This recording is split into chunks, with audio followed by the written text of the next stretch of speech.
Tama-tama, perkenalkan nama saya Imelda Menulangku dari Prodi Ilmu Kelautan Universitas Oso Pontianak. Jadi, di video kali ini saya akan menjelaskan tentang sedimentologi pesisir dan laut, analisis, serta studi kasusnya. Baik, lanjut saja. Yang dimana pertama itu ada pendahuluan. Yang dimana sedimentologi ini adalah cabang ilmu geologi yang mempelajari tentang pembentukan, transportasi, deposisi atau pengendapan, dan diagenesis atau perubahan setelah pengendapan sedimen.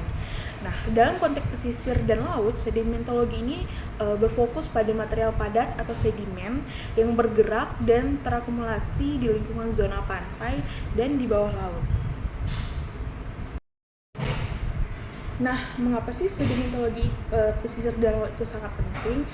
Karena wilayah pesisir dan laut ini adalah sistem yang dinamis dan kompleks. Nah, untuk memahami sedimentologi di area ini krusial itu karena ada beberapa alasan. Yang pertama itu kita dapat memahami pembentukan bentang alam, yang dimana proses sedimentasi ini membentuk berbagai bentang alam pesisir seperti pantai, delta, sungai, dan bentang laut seperti benting pasir, paparan benua, lereng benua, dan daratan adisal. Nah, untuk yang kedua itu ada eksplorasi sumber daya alam, yang dimana endapan sedimen laut ini seringkali mengandung sumber daya alam yang berharga seperti minyak dan gas bumi.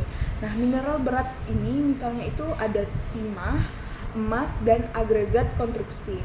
Nah, untuk yang ketiga itu ada dampak perubahan iklim, yang dimana perubahan iklim ini mempengaruhi pola sedimentasi melalui kenaikan permukaan laut, perubahan intensitas badai, dan perubahan pola arus laut. Nah, untuk yang keempat itu ada ekosistem laut, yang dimana jenis dan distribusi sedimen dasar laut ini sangat mempengaruhi jenis dan keanekaragaman organisme bentik yang hidup di dasar laut.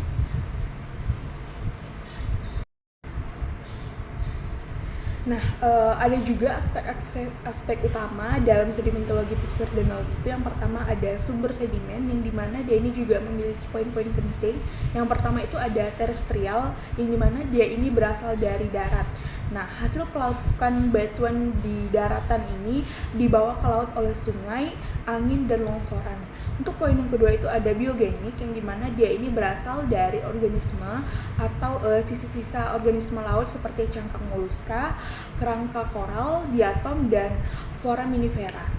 Nah, untuk poin yang ketiga itu ada vulkanogenik, yang dimana dia ini berasal dari aktivitas vulkanik. Nah, abu vulkanik dan material piroklastik yang diendapkan di laut setelah letusan gunung berapi di darat atau di bawah laut.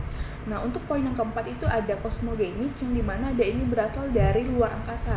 Nah, partikel mikrometeoroid ini sangat kecil dan jarang ditemukan. Nah, untuk yang kedua itu ada proses transportasi sedimen, yang dimana dia juga memiliki poin-poin penting. Yang pertama itu ada gelombang, yang dimana energi gelombang ini adalah agen utama transportasi sedimen di zona pesisir. Nah, untuk poin yang kedua itu ada arus laut, yang dimana arus laut ini banyak, dia itu dari arus pasut, arus akibat angin, maupun arus termometer. Nah, dapat mengangkut sedimen dalam skala yang lebih besar dan di perairan yang dalam. Untuk yang kedua ada sungai, di mana sungai ini adalah pemasok utama sedimen dari laut, terutama di delta dan estuari.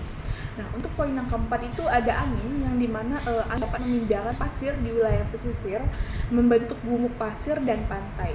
Untuk poin yang kelima itu ada gravitasi, yang dimana longsoran bawah laut atau turbidity currents ini adalah aliran debris dapat mengangkut sejumlah besar sedimen di laut dalam.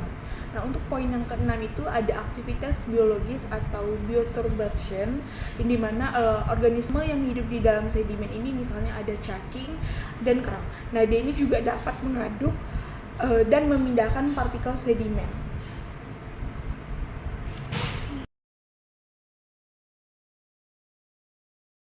Nah, untuk yang ketiga itu ada proses deposisi sedimen, yang dimana dia ini juga memiliki poin-poin penting.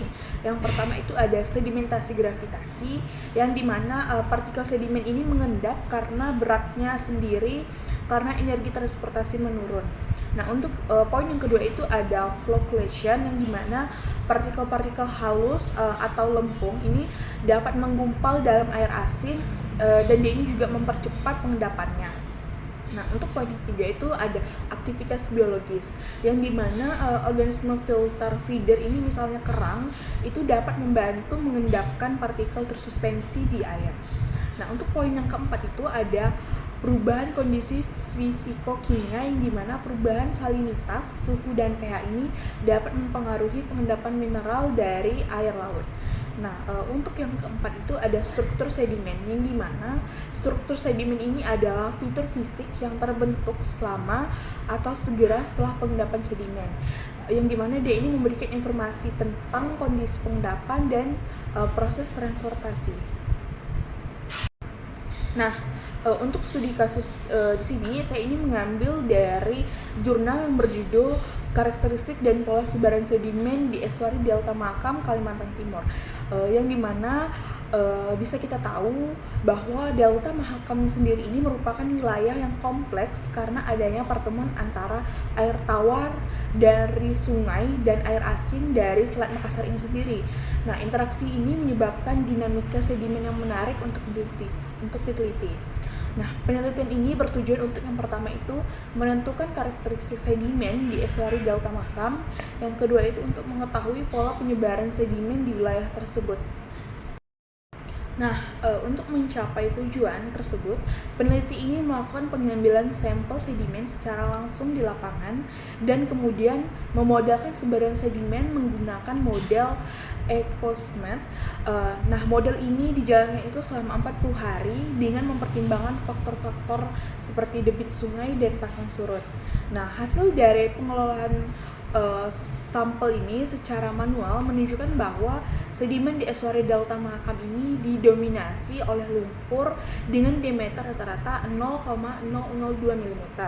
Nah, sementara itu hasil simulasi pemodelan ini menunjukkan bahwa pola sedimen sebaran sedimen ini sangat dipengaruhi oleh arus permukaan. Nah, konsentrasi sedimen tertinggi di permukaan di estuari ini sangat pas tinggi dan di laut pantai sangat pas rendah. Baik, sekian dari video saya. Semoga apa yang sudah saya jelaskan ini bisa dimengerti dan bermanfaat untuk kita ke depannya. Terima kasih.